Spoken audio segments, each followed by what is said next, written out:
Whoa, hey now, it's the Mike and it's sorry. Hey now, it's Brace for Impact, and I'm your host, Mike Gilbert. Sorry, I missed the Mike and JD show this week, so I didn't get to say my line. But yeah, we're talking TNA wrestling, of course, and I'm going solo on that ass, but it's still the same. Man, I was hoping that when I woke up this morning, it is now 06:20 a.m. Hawaii Standard Time. Wake up with Uncle Mike and talk some TNA wrestling. A swig of coffee for the working man. A happy Austin 316 day, everybody.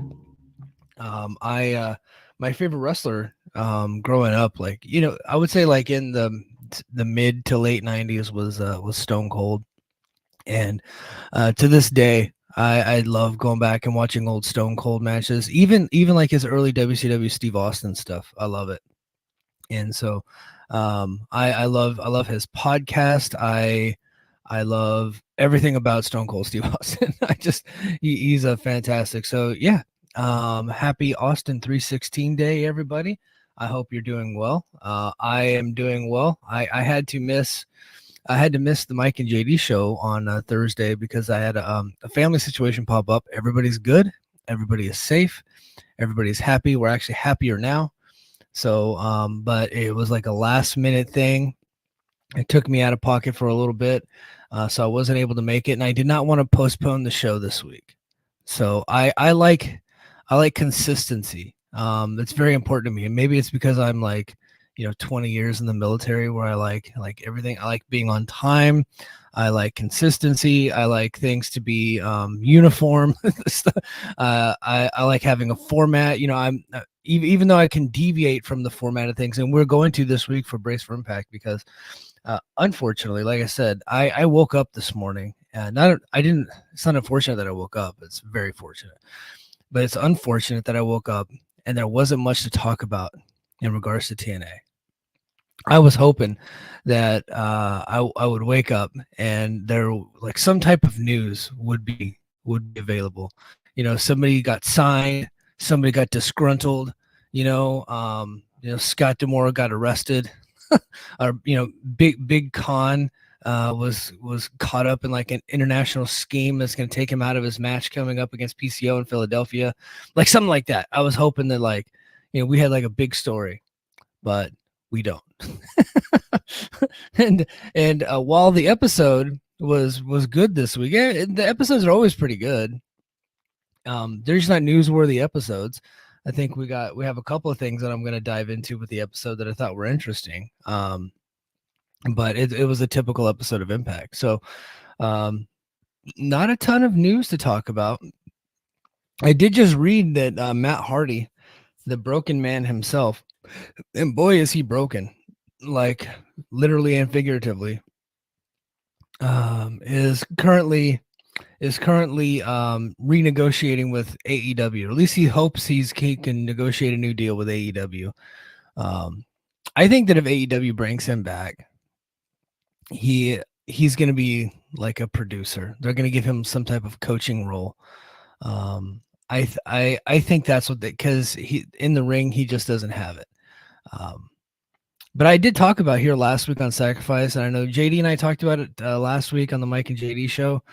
In the ring is probably not where he needs to be, but then I started to continue to think about it a little bit more, and I was just like, I bet TNA brings him in if he is available, and I don't know that he will be. His contract expires at the end of this month, but I could see a return to Broken Matt in the TNA universe challenging Crazy Steve for the digital media title. I could just see it. I don't know if it'll happen, but it's just one of those things like you can kind of see the writing on the wall and how TNA likes to operate and how they like to do things. There seems like we're in NFL free agency right now, so I will be using a lot of NFL terminology, but they seem to be freeing up some cap space, clearing up some of the budgetary stuff. I did see some faces drop off of their roster page this week. And so maybe that could open up doors for a guy like Matt Hardy to come in. I could absolutely see that. So speaking of which, I think, it's been known for a while that Heath was gone, but I think he just finally removed him from the roster page. I think at least it wasn't like reported this week, but like I think one of those like hardcore TNA fans, they checked the roster page pretty regularly, and they noticed that he was gone, so they talked about that, put it out there. Another interesting name was Bully Ray, was removed from the roster page. I honestly half expected Bully Ray to appear at the upcoming Philadelphia tapings. But I think with the additions of Ali and Nemeth, and of course we got, Grizzly Young Vets and all these other folks, I think that probably with where their budget's at, they probably just they didn't have room for Bully Ray's salary anymore. And he was probably on a handshake deal. AJ Francis is here too. So, but I fully expected Bully Ray to be brought back in Philly. And I guess it could always happen, but as of right now, he's no longer a member of the roster. And, which is hilarious because Steve Macklin never did get his win back. And all of you fucks, all of you, every single last one of you told me not to be upset. Don't worry. Macklin's going to get his win back over Bully. And I was right. And y'all were wrong. Macklin has been getting robbed. He never got his win back. This whole thing is bullshit. Macklin should never lose a match. Macklin for life. Macklin for life. Hey, we got some folks in the chat. Lucha Doncic is here. Lucha, if you want to pop in, let me know.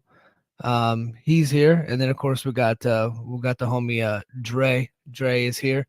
He wants Khan jailed for life for public indecency for his displays of wrestling, if that's what you can call it, wrestling.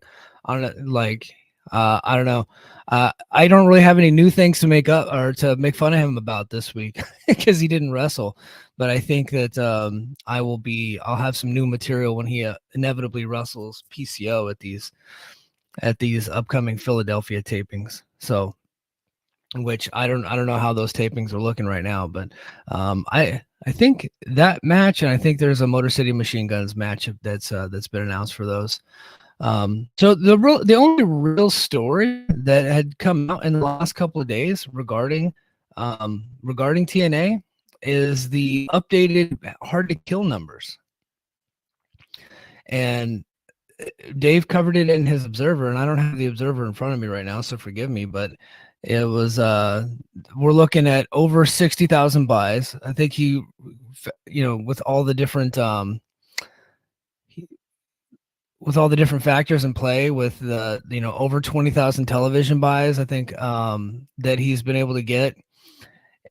It's looking at like 65,000 television or 65,000 buys in total, because he factors in like there's like an increase when it comes to streaming. Like streaming is typically like, like around 30% higher than television for TNA, and for most wrestling that's on both cable and television, and both cable and streaming. So,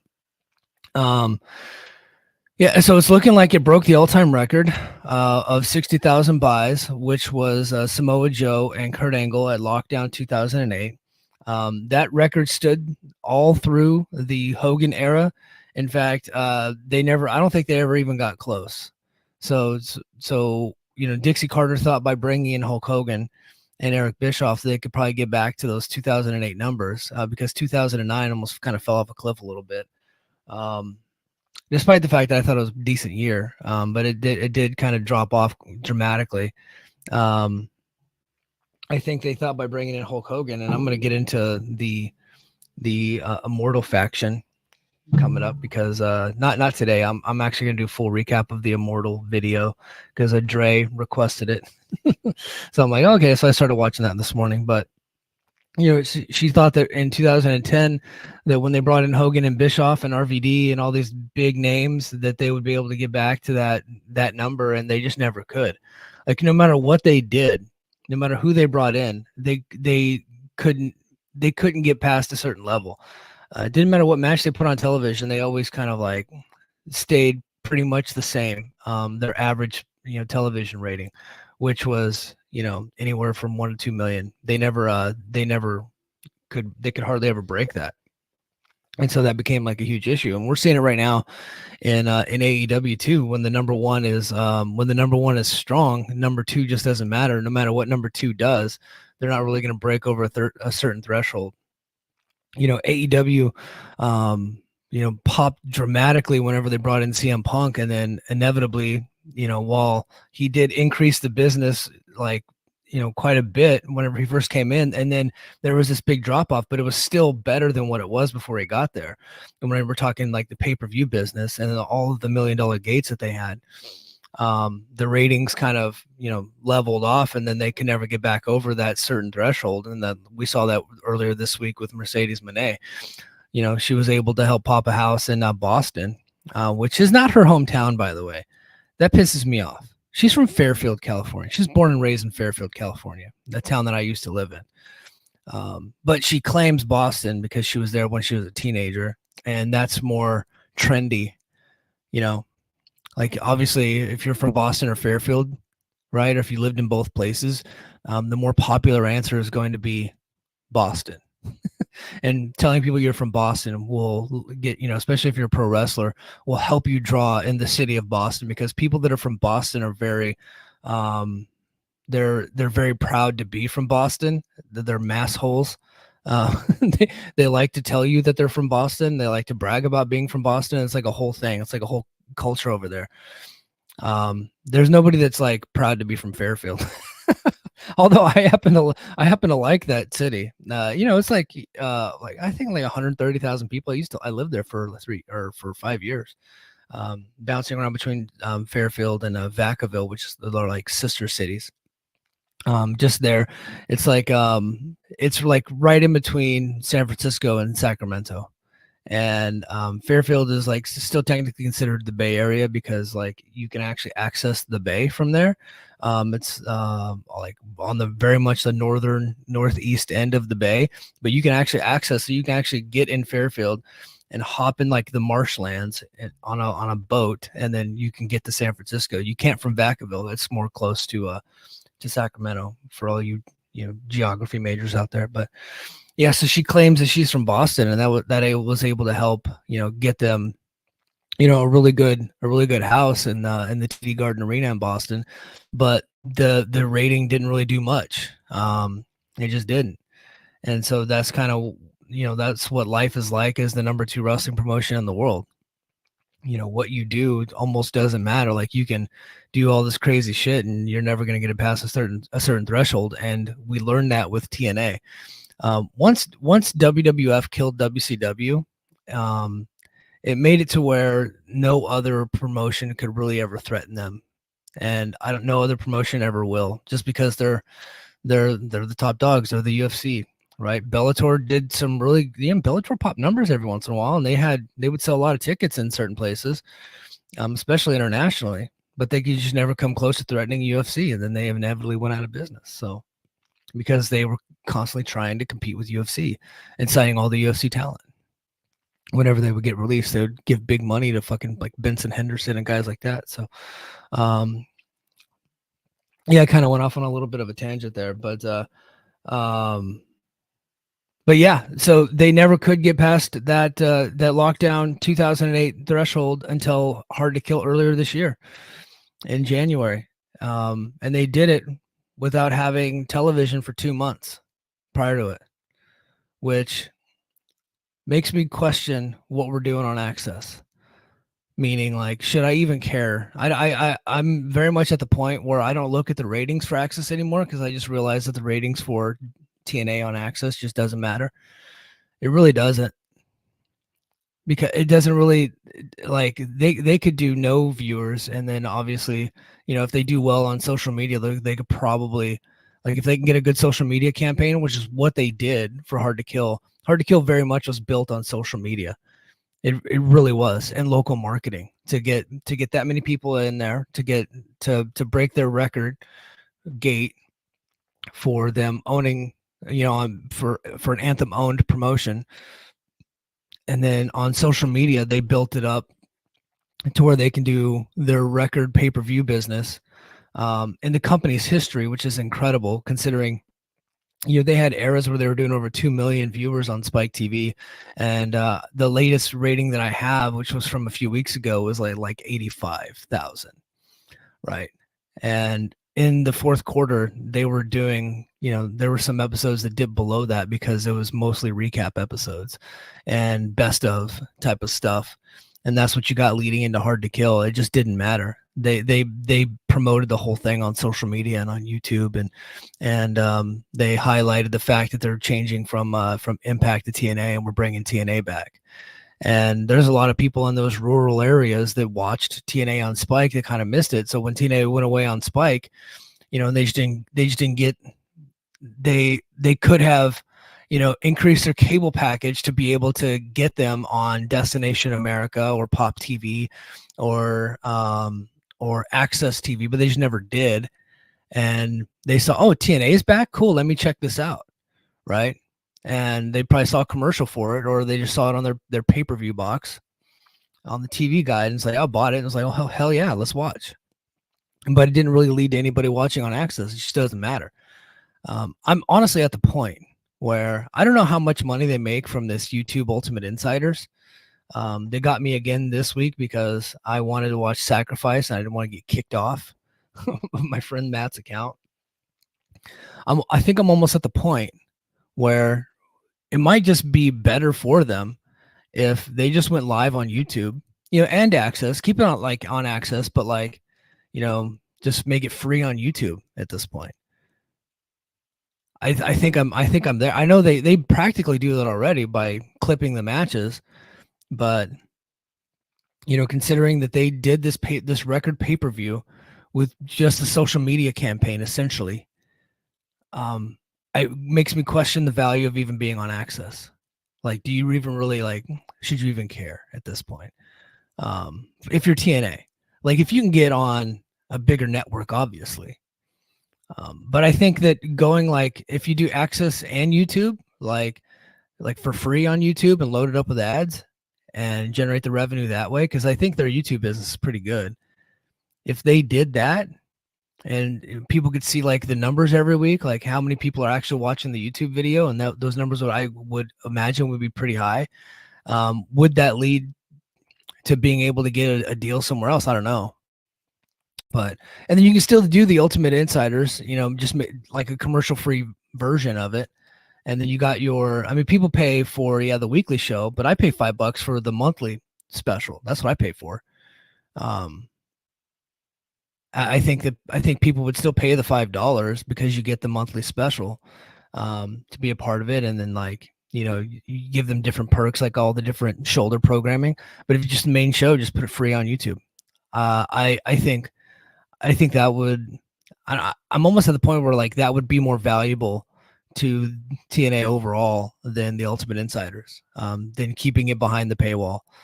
But again, I don't know the business model. I don't know how much money they're making from people paying to watch Impact every week on YouTube or on TNA Plus.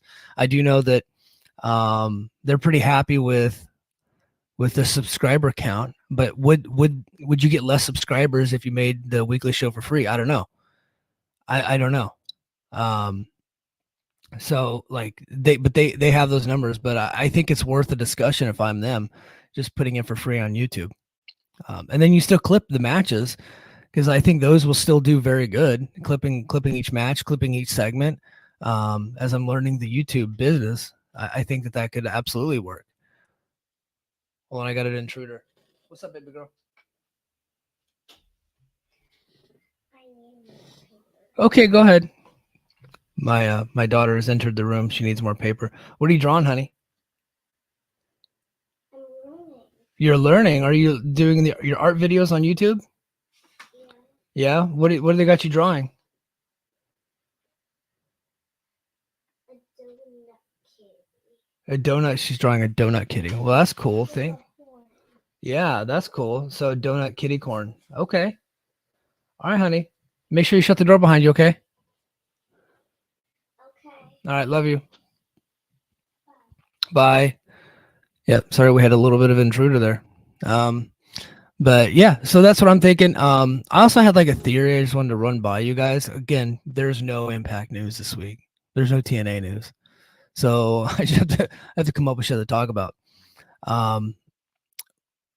Motor City Machine Guns. We're very clearly getting a heel turn for Alex Shelley.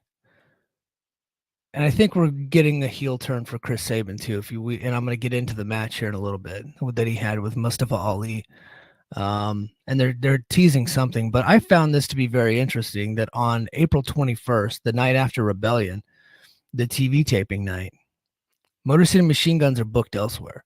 They're booked, I think, for like Smash or something like that. And I think somebody in the chat could probably correct me. That's fascinating to me. Why one of the top acts in the company would not be at the television taping to go to an indie show.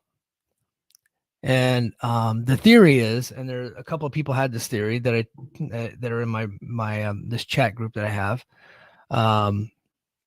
The theory is they're going to take time away from television, probably miss a taping to go away for a little bit and come back as heels.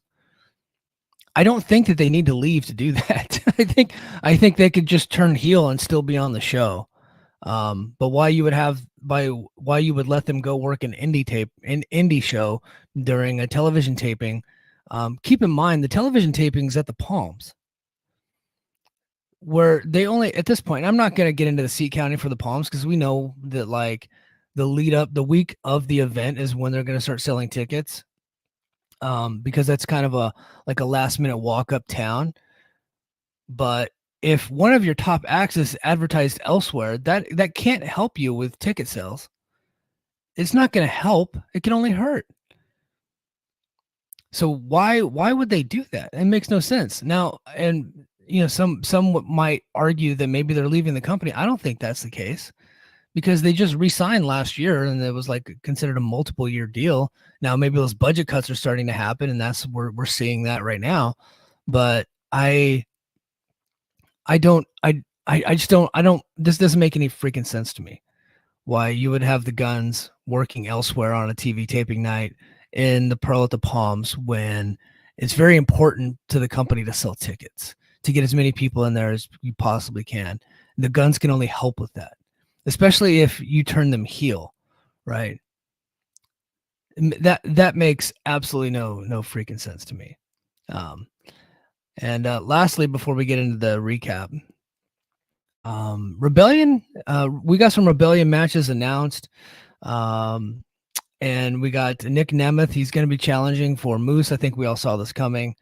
And they announced it right after Impact this week because in the main event, after Nemeth and Speedball Mountain won their trios match, they were attacked by the system. And then after it went off the air on Twitter, they announced the match. So I thought that maybe they would, announce it this coming up week after doing an angle where there's a challenge made, but no, they just like Moose attacked him. So now that's the match. So, and that's fine. That's fine. I think they want to get it out there that Nemeth is the guy going forward. That's an interesting matchup to me because Moose's title matches have not been impressive. In fact, I thought his first run was much better as far as like what he's been able to do in the ring. I just have not been impressed. Like I thought like his match at Hard to Kill when he was the champion against, was it Morrissey and Matt Cardona that year? I think it was 2021. I thought it was much better than what he's had recently. And then he had some title matches against like Rich Swann and some other folks that I thought were much better than what he's currently going through right now. And then of course the title match he had at Rebellion with Josh that year was probably the best match that he's ever had personally. But he had some very good matches on that first run, and then so far this run has been, very middle of the road, I would say. So I'm interested to see what him and Nemeth can do, because I thought the best match Nemeth ever had was his match against Macklin at Sacrifice last weekend. I watched that thing twice to make sure I wasn't crazy, and I wasn't. That was the best match that he's ever had. Oh, Lucha in the chat says he's had one title match. Well, that's not true. He's had 3. He challenged for Alex Shelley's title, and then he defended it against Alex Shelley, and then he just defended it against Eric Young. So he's had 3 title matches. I thought the one where he won the title I thought that was pretty good. I like that better than most people. Then they had the gimmick match with Shelley that had kind of the wonky finish, the weird finish. And then I was not impressed with his match with Eric Young like at all. Some people liked it, I just didn't. So right now I'm thinking, yeah, it was so good that Lucha forgot No Surrender. Yeah, I think we all wanted to forget that match. Like I didn't think it was a bad match. Like I thought the match with Eric Young at Sacrifice, I thought that was a bad match. I thought they just missed the mark. They were trying to go for something, and they were holding it all till the very end of the match when they did the interference, and then they picked up the pace. But I thought everything leading up to that was boring. There was a lot of rest holds and chin locks and all that stuff. And I'm just like, these guys are capable of so much more. And this is a world title match on a big show, the most stacked TNA Plus card they ever had. And they could have showed out, and they opted not to. They took the night off. But so I'm interested to see where they go with this Nemeth thing. Nemeth is like the poster boy for a lot of what they're doing going forward. I know that the system is on the poster for Under Siege, are being heavily promoted for that, but like the poster child for Rebellion has been Nick Nemeth. Like he is the guy that they think that's going to draw this pay-per-view in this crowd. So I'll be curious to see if they end Moose's title reign. I don't think they should. I just don't think that we're ready to see a new champion. Like they're just now establishing this group. I just don't think it's time. It's just not time. They can flip it to Nemeth later in the year if they really want to stick with Nemeth. I don't know that he's actually signed here. They never made that announcement, and it's not been reported that he is a signed talent, and he's got his New Japan dates. So I don't know. I just don't think it's time. And then we also got I think they're announcing oh yeah, let's see. Speaking of Nemeth, why hasn't he had the global title with him? I think that's very interesting. A friend of mine, Jeremy Finestone, that covers New Japan on his show over on Fight Game Media Network, speaking of strong style, thought that it was going to be the match with Macklin was going to be the global title, but he did not bring the title with him.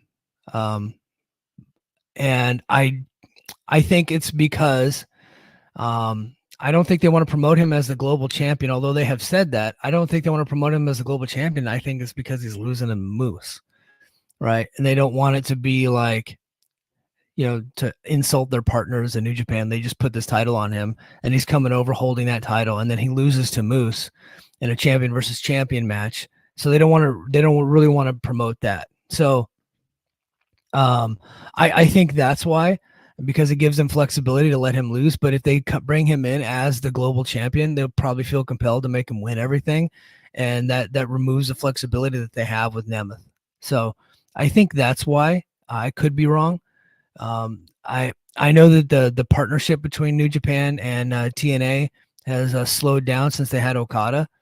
But we still have Kevin Knight on his excursion. People think that he signed with TNA. Show me the announcement where it said that he signed with TNA. This is very much a Uemura situation, where people also thought that Uemura was signed with TNA. No, he was just embedded in TNA for a year. He became part of the company. And then when his time was up, he lost the briefcase, and then he went back to New Japan. I think that's what's happening with Kevin Knight, and we still got him. So, and it wouldn't shock me to see somebody booked for Rebellion. A lot of New Japan stars are going to be in town around that time because there's several. They got the show that's in Chicago. They got the show that's in Chicago coming up, and so maybe they'll bring somebody over from New Japan for Rebellion. I could see that. So I don't think that the New Japan partnership is done. I still think it's going to go strong, and I think TNA is a good partner for New Japan because A, they get the show on Access, which again I don't know how valuable that is, but it seems to be valuable to them, and B, they're not really worried about TNA signing their stars. TNA ain't got no money to do that, so they're not going to sign anybody out from under them. So that's not how they can do business. So I think it's a kind of a beneficial relationship. And Lucha says, who is there to bring over? Well, I mean, Tetsuya Naito still a pretty big star. And TNA loves Ishii. They love Kenta. In fact, they were selling Kenta t-shirts recently, like a couple months ago. So to make me think that Kenta was probably coming back over. Now I'm not a I don't think Kent is very good anymore, but I know that they really like him. And TNA obviously has a relationship with David Finlay. Again, I'm not a big fan of David Finlay as a single star. I liked the Finjuice tag team, and I thought they were good in TNA, but they got David Finlay, Tomohiro Ishii, Minoru Suzuki, older dudes, but again, those are dudes that TNA likes that I could see them trying to bring over. I don't think they bring over any of their young up and coming talent to do anything. I can see them trying to bring over Sonata again at some point. Sonata's title run in his IWGP title run in New Japan was pretty fucking awful and it was cold.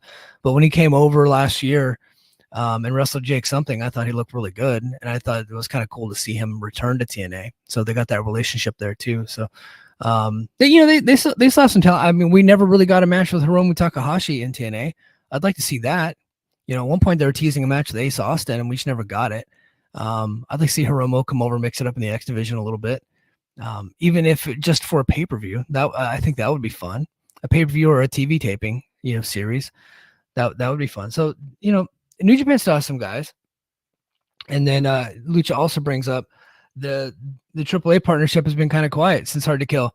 Yeah, that is the weirdest thing ever. They made this whole to-do about a partnership that already existed. They signed a contract about something that they were already doing, and outside of Vikingo, the only guy that we have seen is Laredo Kid, and Laredo Kid was booked to lose to Crazy Steve over the weekend, and he had travel issues. I don't fucking blame Laredo Kid at all. If I were Laredo Kid, next time Tommy Dreamer calls him up to get booked, I don't answer that phone call. I don't. I think Laredo Kid's just better off staying in Mexico or going somewhere else, because that guy is a very talented dude. He really is. He's very good. And he can't get nothing in TNA. Nothing. Do I think that there will be some AAA talent in Las Vegas for Rebellion? Yeah, I do. Who that would be, I don't know. I think Vikingo's hurt, so who knows when he's going to be able to come back. But I do think that we'll see some folks coming into Las Vegas, because Las Vegas, big Hispanic market in Las Vegas. I think that we'll see somebody from AAA there, and then they will lose, which is what we saw. They brought in Vikingo for 2 matches and he lost both. Now he didn't get pinned because they were multi-person matches, because you can't fucking you got to do multi-person.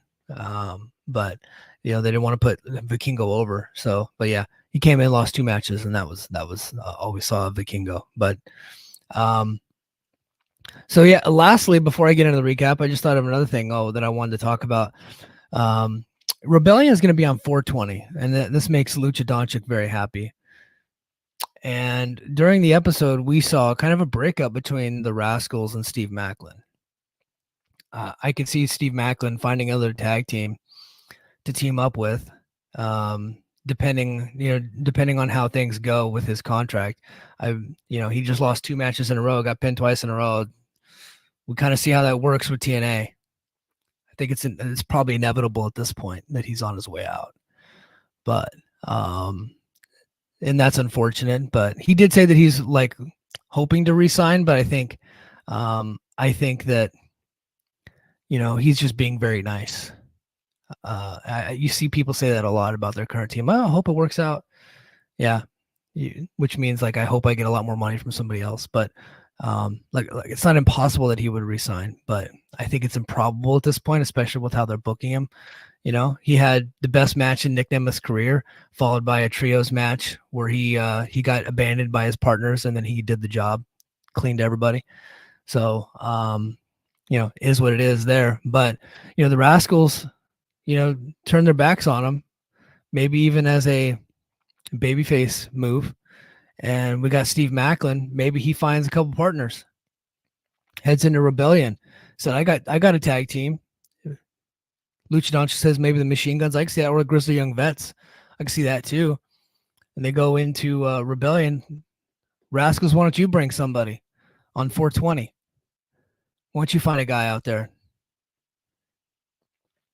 And the music hits, and you hear the word bro. And you got this fucking dipshit on a scooter coming down with the Rascals.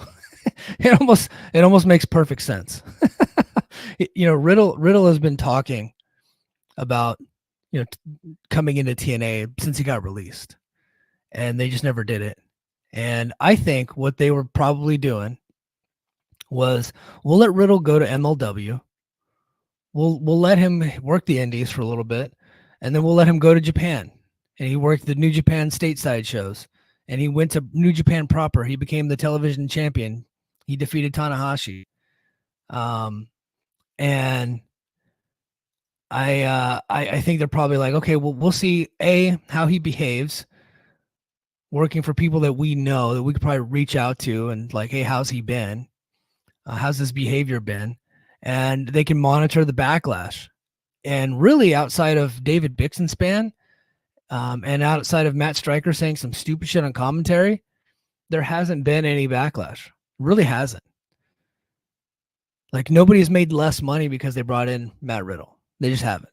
So now there was a little bit of backlash over him beating Tanahashi, but that's because it was coupled with Nemeth defeating, David Finlay for the global title. Like, oh, okay, we're putting over the WWE guys.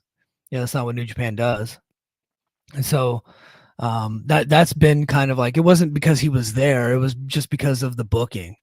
That's why there's been a little bit of a backlash. So I could just see it. I could see Steve Macklin coming in with the guns, or the guns, as Lucha Doncic was saying in the chat, or the Grizzly Young Vets, and having a trios match, and then go to Under Siege in Albany in April. Matt Riddle versus Nick Nemeth. Matt Riddle versus Steve Macklin, and then Macklin shows out, gives Riddle the match of his lifetime, and he rides off into the sunset at the end of his contract. I could just see that. But yeah, that was just an idea I wanted to toss out there. I don't know that it'll happen, but I think it's a possibility. All right, so let's go to the Impact show again. Like, this was a good show. The production quality is just so bad right now; it's hard to get into sometimes. In fact, I was watching the Immortal video as requested by Andre, and so Garrett Kinney posted the entire history of the Immortal faction on TNA's YouTube. So I was just watching that. That started in 2010, and the picture quality in 2010, keep in mind, it's 14 years ago, where podcasters with their cell phones, and I'm not using mine, but when I use my cell phone, my picture quality is much better than TNA's picture quality a lot of times with what they're using. It's just the equipment is just so bad and so cheap that they're using that the video and audio just sounds terrible. And apparently they sold off all their equipment from back then because this is such a dramatic drop off. And the picture was so clear and crisp and beautiful, and the lighting, it's like, it can't be that much to get to that level. I'm not talking about explosions and all the big production and I'm not talking about that. I'm just like, we're supposed to upgrade the production, and they never did. All the hardware is the same, and the video still looks like it looks grainy. Looks like we're in standard definition in a high def world, right? They're still in 480p, and everybody else is in 4K. Makes no sense to me. But so we go to Impact, and the opening match was TNA champion Mustafa Ali defeating Chris Sabin, and up until the finish, this was a good match. But they're definitely teasing a Sabin heel turn, an SHT. He was doing heelish actions during the match. And at one point, he got the X Division title, and he actually tried to hit Mustafa Ali with it, and Mustafa dodged it and then rolled him up, got the feet on the ropes, and got the victory. Old school kind of chicken shit heel move. So I think that we're starting to get a Sabin breakdown and a Sabin heel turn. And I'm in. Like, I don't like the fact they're not going to be there for the tapings, but I'm in for a Machine Guns heel run here. And then I think that the Machine Guns versus Kevin Knight and Kushida, the Jet Setters, I think that would be fucking awesome. They really would. And not like two babyface teams that are just doing it for love of the game. I'm talking like a blood feud between them. I think that could work. I like that. I like that. And then I like heel machine guns versus ABC. I like that too. And then if they're flipping the Rascals baby, I don't know that they are. That was just like Mike's fucking weird theory, but I could see that too. So um but yeah, I that was a good match, and I like the angle here. So it wasn't like a match that anybody needs to go out of their way to see, but because it ended with an angle, so if you're just like a good match person that's got your fucking notebook, like it's probably not the match for you. But I dug what they did.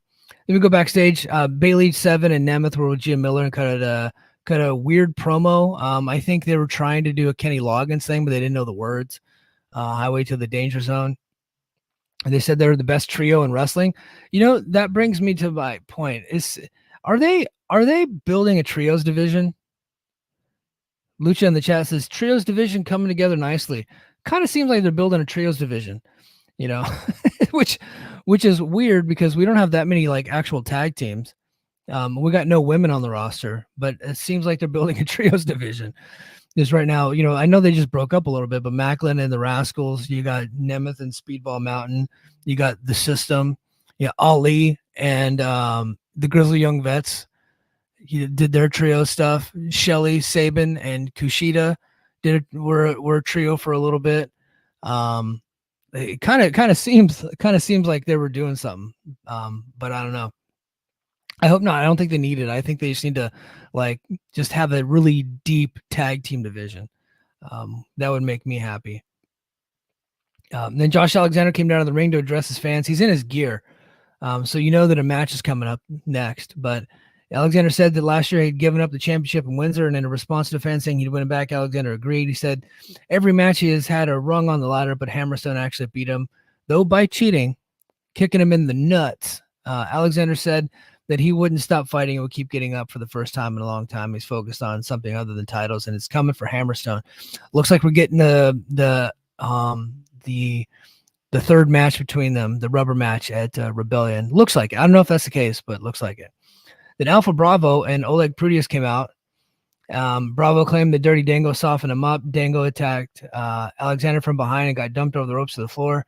And then Prudius entered the ring and security ran down to separate them. And then that's when Santino's music hit, and he booked the match for right now. And this was another thing that I was talking about earlier with the roster changes, and maybe they're cleaning up some of the cap space. They're clearing up some of the cap space to bring in some other people, because Josh Alexander just kicked Prudius's ass within a couple of minutes and tapped him out with the ankle lock, and he has since been removed from the roster page. Now I gotta do this. I gotta take the time right now to address the nation, to address the Brace for Impact faithful. I might have been wrong about Oleg Prudius.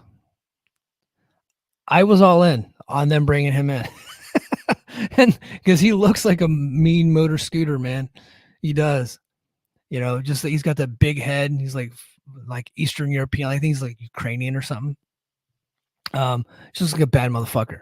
And I was like, oh, this would be awesome. And I just felt like when he was in WWE, he had so much untapped potential that they just booked him incorrectly. And I thought it was a WWE problem. But, a lot of time has passed. He's in his 50s now. And I was like, oh, maybe he'd be good for a run, because I thought he had some talent. And he is not good.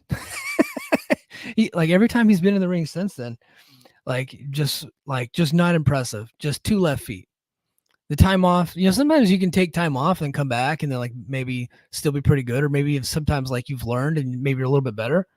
But no, it just didn't work. It didn't work with Oleg. It sucks because I had a cool idea for him. I run my ideas past Muse all the time. I don't even think I ran this one past him, but his name is Oleg. They should have killed the last name, just been Oleg, and his song should have been. There's a song by Pennywise called Ole, and it's just like Ole, Ole, Ole, Ole, but it should have been Oleg, Oleg, Oleg, Oleg, Oleg. And then we got the chance, kind of like how AEW with Mercedes Monet's music, the CEO. They're very much that's their version of piping in crowd noise. They're piping in chants to prompt the crowd to chant. Like I had that idea, but for Oleg, it would have fucking died. But that was my idea. I'm a genius, everybody. Crazy Steve came out to the ramp and spoke a lot of nonsense to say that everyone who's come up against him realized that he wasn't like the other wrestlers. He also said that he was the only champion where if he stepped in the ring, the title was being defended. He said there wasn't a wrestler alive that can handle that pressure, and the lights went out. PCO came out to face with Steve. I think I like this pairing. Now, unfortunately, at the Philly tapings, they're doing PCO and Khan again. How this Khan guy keeps getting booked is beyond me. You know, I would rather have Oleg than Khan, and Khan is a better wrestler than Oleg. But at least Oleg looks cool, and he was in, John Wick, right? What's Khan ever done? Nothing. Then a video aired of ABC confronting Frankie Kazarian, saying that they were going to teach him respect since he doesn't respect anyone after his interference in the main event, costing Young the title. And then we go to Frankie Kazarian defeating Ace Austin with Chris Bay. I thought this was a really good match. I liked this match. Not the best match of the night, but I really like it. I like this Kaz heel turn. I think they need to go all in on this King deal. I think that I want to see him wear like like we're all black, like a black leather, like cape and a crown, and get like a scepter with like a skull on it. Just be like any super obnoxious, like heavy metal king. I think they should just go with it. Bring back Tracy Brooks as the queen and just go for it. Why not? Like take some chances, because Frankie's run here has been good, but it hasn't been interesting. Meaning like his matches have been very good. I liked the matches he had with he's had a lot of great matches, but Eddie Edwards, I really liked them. And he's had a lot of other good matches too, but he hasn't really had anything like that was like super interesting. Now that he's turned heel and he's doing, I want to see him just be like King Frankie, crown, scepter, cape, get some like Skeletor gear, just go all in, just be like an obnoxious dickhead, go for it. But I thought this match was pretty good. Ace Austin's great, so is Frankie. I really dig it. And then after Kazarian beat Ace Austin, he continued the beat. So he beat Ace Austin, and then Chris Bay comes in the ring to check on him, and then Kazarian attacks Bay, and then he starts beating up both guys, and then Eric Young ran down to make the save. Again, Eric Young and ABC, that was a trio. That was another trio that I had just forgotten about. And then the System cut a promo about all the championships they've won in their career, and this is the best, most effective thing that TNA has done in a long time. And effective me, I don't know if it's going to work, but it worked for me to get this group over. I thought it was fantastic. Just a brilliant promo that they aired. I thought they filmed it great. The content was great. Running, like they had a scroller at the bottom listing all the different championships that they've won. The funny thing is that the most prestigious champion of the group is Eddie by far, because he's been the TNA multiple time TNA champion, GHC champion, Ring of Honor champion, all the X Division and tag titles. Like the guy has done it all, and he's been everywhere. But Moose is like the lead dog, so I like this. What's his name? Brian Myers. One of his claims to fame is that he won an award for being in a podcast. So. Which I was like, wow, you're taking credit for that. But I think that adds to it. Like he's obnoxious, so I think that added to it. That was pretty funny. And then Gia Miller walked up to Sabin, Alex Shelley, and Kushida and asked them what happened with them lately. But the Grizzly Young Vets walked up and said that they were the new top team in TNA. Shelley said that they could fight the top team in TNA, the Time Splitters, which is a noticeable exclusion of Chris Sabin. So Shelley heel turn continues, but him excluding Sabin was weird, I thought. So we're going to see how that goes. And then a video aired of AJ Francis doing celebrity basketball. So there you go. I think that's why you keep AJ Francis around, because he gets himself into those things. Joe Hendry cut a promo about how he knew Francis was put on a tough exterior image, but that he was sensitive on the inside because he kept whining and crying all the time. Francis attacked Hendry from behind, and the next match began. AJ Francis defeated Joe Hendry. AJ Francis is like he's so huge and so big, but he sells like a cornball. I'd like to see him get a little bit rougher. Because if he gets rougher, harder hitting, and he could be something. Not a top guy, nothing like that, but I think they can do something with him. But I think the interesting thing about this is we finally got the Rich Swann heel turn. Absolutely. This is something that we've been waiting for a long time. Rich Swann has been cold for years since he lost to Kenny Omega. He gets heated up every now and then to get a title shot, but he inevitably would lose and then go right back down to the opening match. So now we got us a new tag team, Francis and Swann. I like it. I like Rich Swann as a heel, and I thought that he was a natural heel. I thought he looked great here. He really did. And I thought that this whole segment worked. I liked the whole thing. I really liked it. In fact, I thought this was like a decent match. It was like going back in time watching like Saturday Night's Main Event, like 1987, but with shittier lighting and video production in front of less people.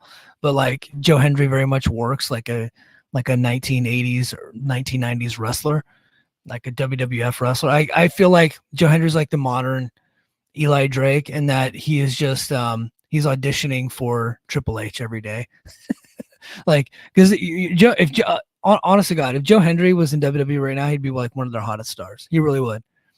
He really would. Just like we saw with LA Knight getting over the way he did. His whole thing, his whole production, and he's doing it at 40 years old finally, was to impress WWE. And I think that about Joe Hendry. Like, everything he does is about getting himself into WWE. And honestly, I hope it happens for him one day. Alan Angels did the sound check, and this was the best episode of sound check. And I think this segment typically stinks, but I think Angels is actually getting better with this character. I brought in with the Ash by Elegance and George Iceman, and George being disgusted at the lack of elegance on set. And then as it was just the production boxes, Ash had a huge announcement that she'd be having her third match in TNA next week. She actually touched him on the arm, and then he thought that was like the greatest thing that ever happened to him. He's like, oh my gosh, she touched me. I thought that was funny. And then before the next match, Killer Kelly and Masha came down to ringside to observe. Before the bell could ring, Decay made their way down as well. And then Spitfire defeated a couple of job talent. So it looks like we're going to get a three-way at Rebellion, probably on the pre-show. I'm hoping on the pre-show. But Threat put Black in a position for a burning hammer, but flipped Black over the shoulder of Luna, who turned into a powerbomb.